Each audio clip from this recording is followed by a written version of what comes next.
সেই কথাটো ভগৱান বুদ্ধ অলপ সদয় হোৱা। মই তোমাৰ অষ্টাংগিক মাৰ্গ পালন কৰিবলৈ লাগি আছো, মাত্ৰ আজিৰ কাৰণে ৰেহাই দিয়া আৰু। মই যেনেকৈ চাই আছো মোলৈকো কোনোবাই চাই আছে নেকি? কোন কোন কোন কোন কোন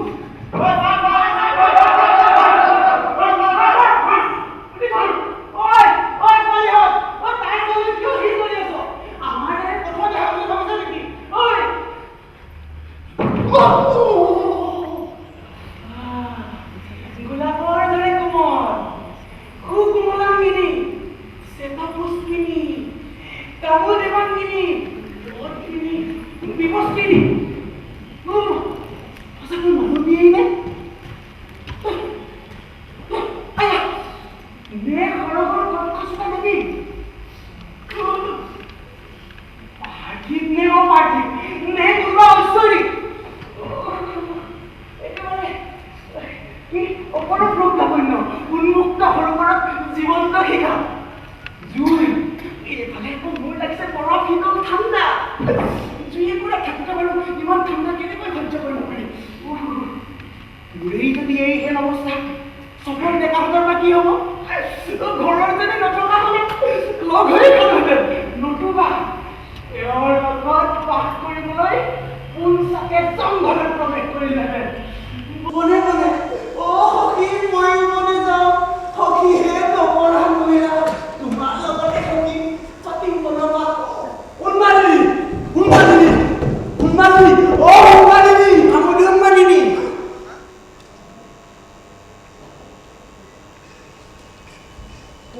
তুমি হ'বলা আৰু পৰা ৰূপলাবণ্য কাম কৰি আছা?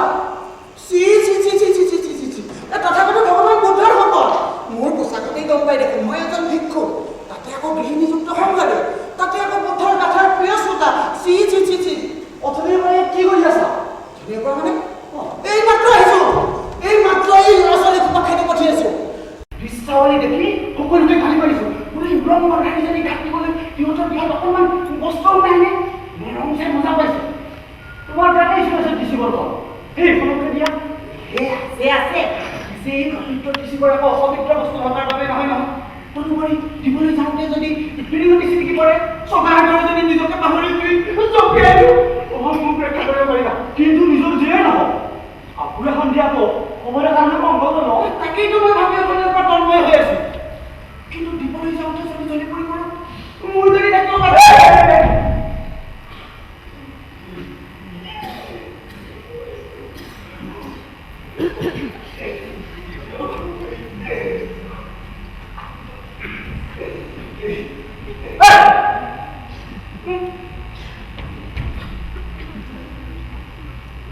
কোনোবা দিনে হ'ব পাৰে, কিন্তু তাই ৰূপলাবণ্য অদ্বিতীয়।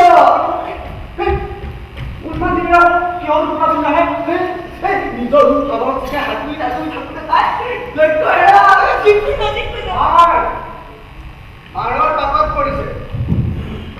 কেইদিনমানৰ পৰা তথাগতই মাৰ নামৰ অপদেৱতাৰ বিষয়ে কৈ আছে, শুনা যায়নে তোমালোকে? মাৰ গ্ৰাম্য কথা টানি নিদিবা, গ্ৰাম্য কথা অলপ নকৰিবা, ই তোমাক দ্বিধাগ্ৰস্ত কৰিব। সেয়েহে গ্ৰাম্য কথা অনুভৱ কৰা। একেবাৰে পাতকে ভৰিলে ৰাতিপুৱা হয় সামান্য পূৰ্ণিমাৰ যোনটো যে কলা ডাৱৰে ঢাকি ৰাখিছে।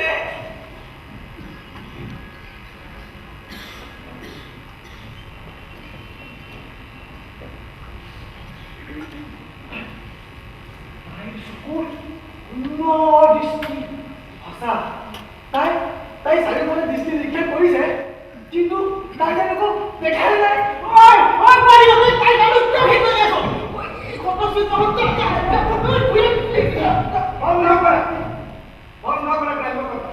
তোমালোকে নাজানা নেকি ইয়াত গ্ৰাম্য কথা লিখি থওক? হৰিপুত্ৰ আৰু আনন্দৰ সৈতে কথা ভগৱান আহিব লাগিব।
তোমালোকৰ শালীনতা বোধৰ বাবেহে তোমালোকে তাইক বস্ত্ৰ দিছা তাইৰ মনত দেহৰ উপলব্ধিয়েই নাই বস্ত্ৰ কেনেকৈ চিনি পাব যেতিয়া দেহৰ উপলব্ধি হ'ব তেতিয়া তাই নিশ্চয় বস্ত্ৰ বিচাৰি ল'ব কিন্তু তথাগতই দিগম্বৰ হৈ ধৰ্ম পালনৰ বিৰোধিতা কৰিছিল আৰু আমাক ভিক্ষুসকলক বস্ত্ৰ পৰিধান কৰি শালীনতা ৰক্ষা কৰিবলৈ উপদেশ দিছিল এয়া তাইৰ অশালীনতা নহয় এয়া তোমালোকৰ অহমিকা তোমালোকৰ অহমিকা বোধৰ বাবে তোমালোকে কষ্ট পাইছা তাইতো কষ্ট পোৱা নাই তাই কষ্ট বিচাৰিবলৈ হ'লে তাই প্ৰথমতে জাগ্ৰত হ'ব লাগিব বোধশক্তি তেতিয়া তাই বস্ত্ৰ চিনি পাব পৰিধান কৰিব কিন্তু সেই বস্ত্ৰ আগৰ বস্ত্ৰ নহ'ব হয়তো মাৰ নামৰ উপদেৱতা ইহে তাই বৰভক্তি হৰণ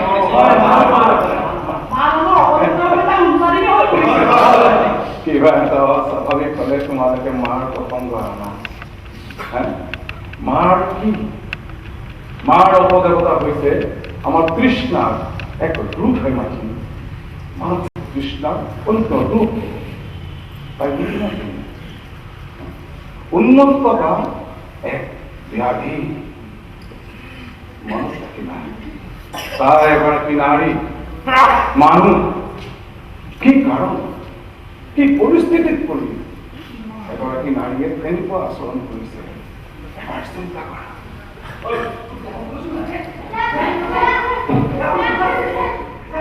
তাইক আহিবলৈ দিয়া নিজ ইচ্ছা মতে তাইক আহিবলৈ দিয়া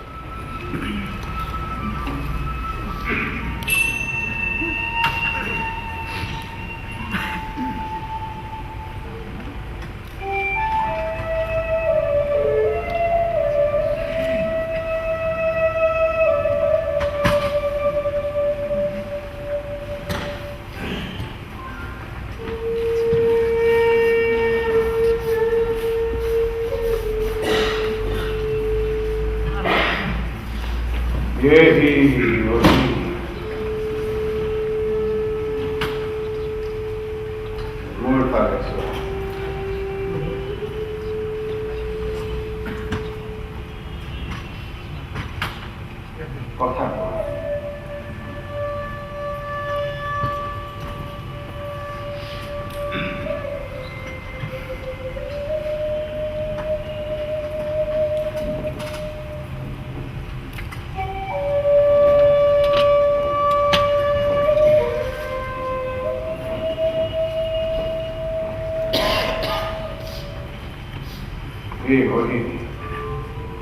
কথা কোৱা কথা ক'বলৈ যত্ন কৰা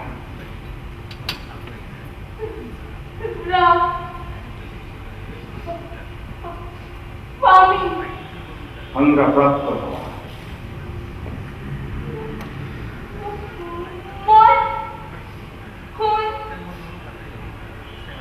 তুমি মই এজনী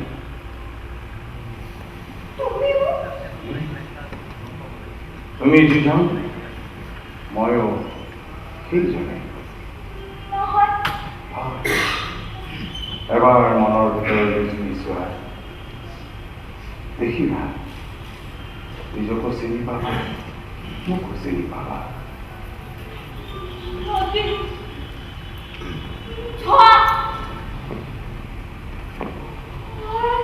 বৰ্ণৰ পৰা শব্দলৈ শব্দৰ পৰা বাক্যলৈ আৰোহণ কৰা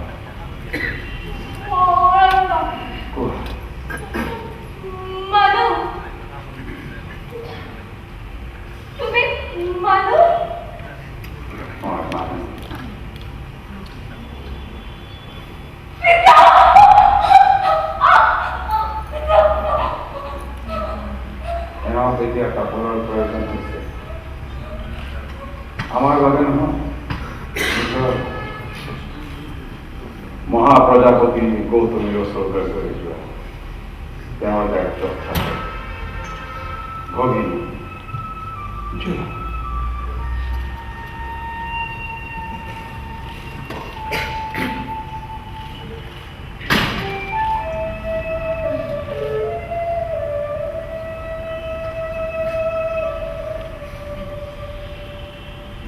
দেহ আৰু মনৰ বিশ্ৰামে স্মৃতিলৈ ৰূপান্তৰিত কৰে প্ৰলাপ